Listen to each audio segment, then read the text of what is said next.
We're Paddy and Esme, and last year we decided to do something a bit crazy. We sold everything we owned, including our flat, and now this is our home, a 40-foot sailing boat called Moonlighting. It's been a long winter of refitting, and we have a lot of work left to do before we set sail on the adventure of our lives. Come along for the highs and lows as we learn more about sailing, ourselves, and our boat, all whilst exploring the world. This is Sailing Selkie. Welcome aboard.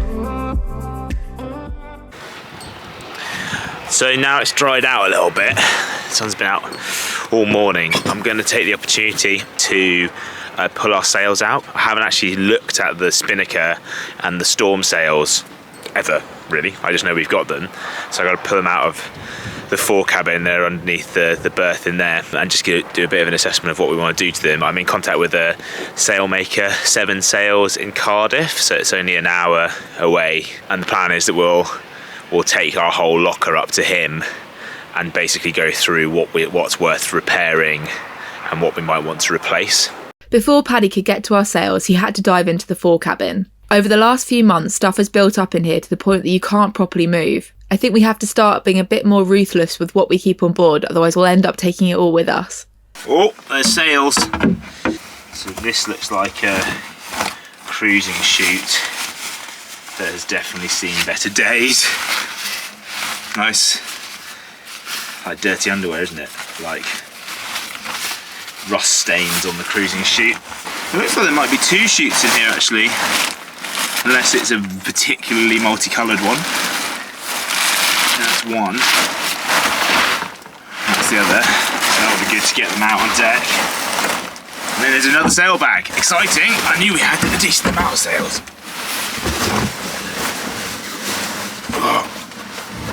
I've been looking forward to doing this for ages. So nice to have the sun out, so I'm not worried about getting them too damp. They're already quite damp. They've been in the locker all winter. So this looks like, well, it says quite clearly storm jib. So and that's what it looks like. It's a Hank-on storm jib. So I think that's it for now. I think that's what we've got, which, not a bad haul.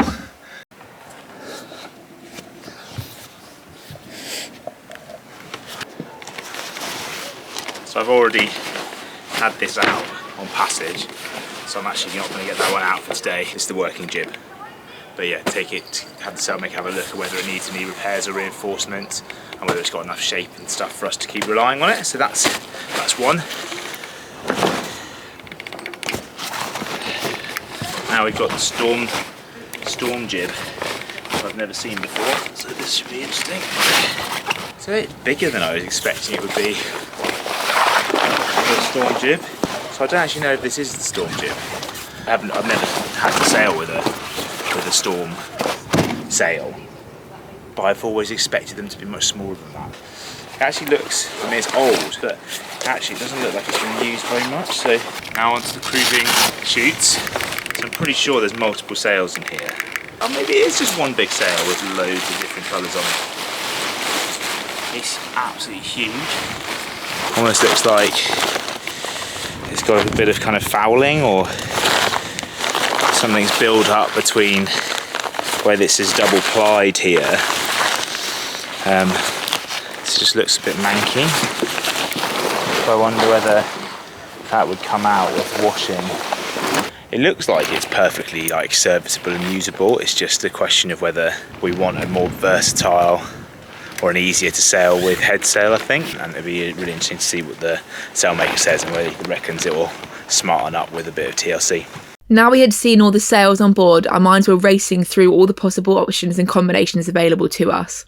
We always knew that new sails would be a major outlay for this project, but we still had limited money to spend. Paddy suspected the main was in need of replacing before we did any offshore sailing, as it was heavily patched and had torn again sailing around to Bristol. We were left a bit confused by the storm sail and spinnaker, and were unsure how suitable the big 150% Genoa was for ocean cruising. We were starting to worry that things were going to get a little bit expensive.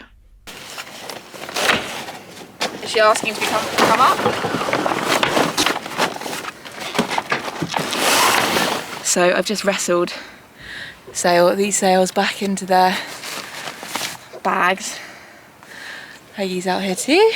Feeling pretty accomplished. I've got the morning off on Thursday, so I'm going to drive all these sails over to a sailmaker in Wales, in Cardiff, which is about an hour from here. Drop them all off with him so he can clean them for us, which will be awesome. Yes, I'm here and I need to go and find the sales guy. I'm currently in like a boat storage car park where they like rack all the boats up. So I feel like I'm in the right place. Yeah, just gotta go find the sales company. I think I can see the sign up there. I found the sail loft easily and was welcomed by Josh, who helped me take the sails up. His workshop was a lovely open space and I was intrigued to see his work in progress. He called us a week later to explain that the stay sail and storm sails were worth servicing, but the main was at the end of its life. He also thought the Genoa was too lightly built for offshore sailing and that what Paddy thought was a symmetrical spinnaker was actually a cruising chute that had been modified. I left the sails with Josh to be serviced and he visited us a few weeks later to measure up and quote for the main and Genoa. It's a couple of weeks now since we dropped the sails off with Josh. In the meantime, I've had a rigger come and look at our rigging. I wanted to make sure that we weren't having to spend a lot more money than I'd originally budgeted on to do the standing rigging, because that would have an impact on what sails we could afford. I mean, long and short of it, we probably will have to replace the standing rigging sequentially over time, but we can probably get away with doing little bits at a time. That's kind of mixed news, but is okay. Just got the quotes in for the new main and Genoa, and I've also been looking at some second-hand options, so I'm just going to have a chat through it all with Ez. Is it a good moment? Yes. Yes. I haven't got any meetings to answer. Nice.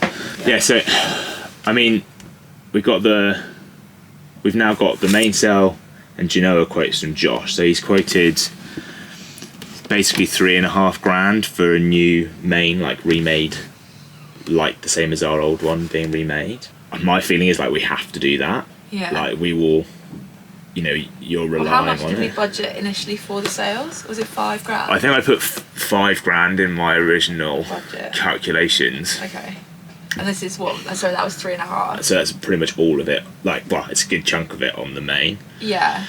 I've got a quote for having a much smaller furling Genoa, about like 115% compared to that like 150, and that would mean that we could like use them together as twin head sails, or we'd probably just use the smaller one because it would with that big one you're going to have it furled like pretty much all the time. So the other thing that I've looked at. How much has he quoted us for the Genoa? So it's $2,500 or just over $2,500 for the Genoa, for the jib, the like smaller designed one. Okay, so for the two new sails, it'd be basically $6,000. It'd be $6,000 plus all the servicing charges, so it'd be 6.5 coming up on 7. Yeah. Okay. So I mean, the other thing is I've spoken to this company down in Plymouth, which is like a sail exchange. So it's a sail maker, but they like buy and sell second-hand sails, and they've got one.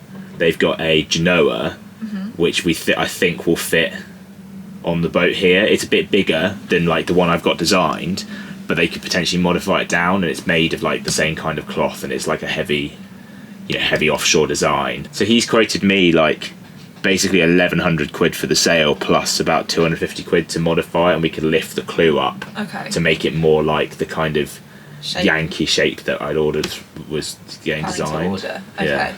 I mean, if we can get this Genoa second hand but fit the measurements that we're hoping to get, like that seems like a really good option to try and save some money. Yeah. Okay, I'm gonna have to go remeasure and just double check that I haven't like screwed up measuring the length. So yeah, I'll do that and then give him a call back. Okay, nice. Yeah.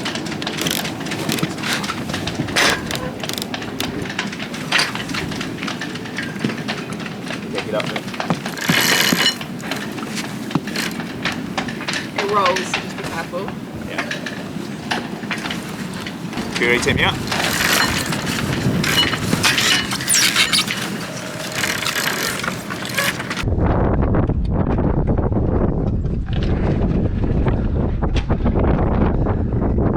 Just trying to find a good place to clip myself in.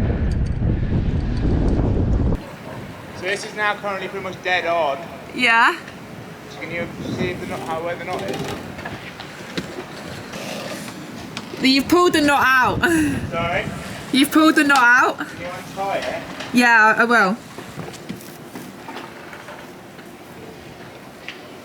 So how tight do you want it? So You need it just straight along there without stretching too much.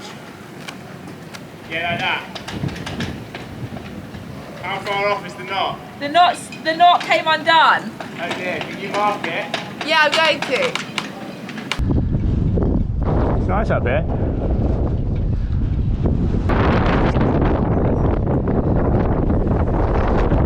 There you go. You ready? Yeah.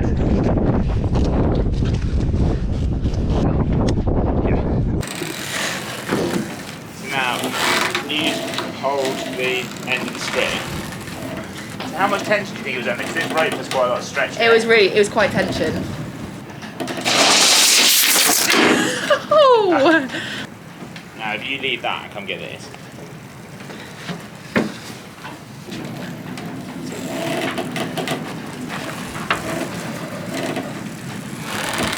Yeah, just 13.5. Well, then that one that you got quoted on is the wrong size. Well, it's about that, it's right short. Yeah. But that's not actually, it's not that significant over that size sail. Oh, really? Okay. I'll ask you about it.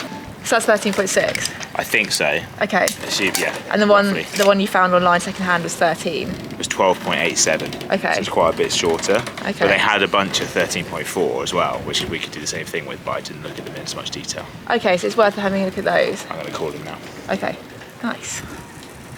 Yeah, exactly. So I think 13.4, 13.4, and maybe could you get away with a bit under, probably feels about right. With the one we were talking about is 12.87. So I mean, I don't know what you feel. Oh, well within.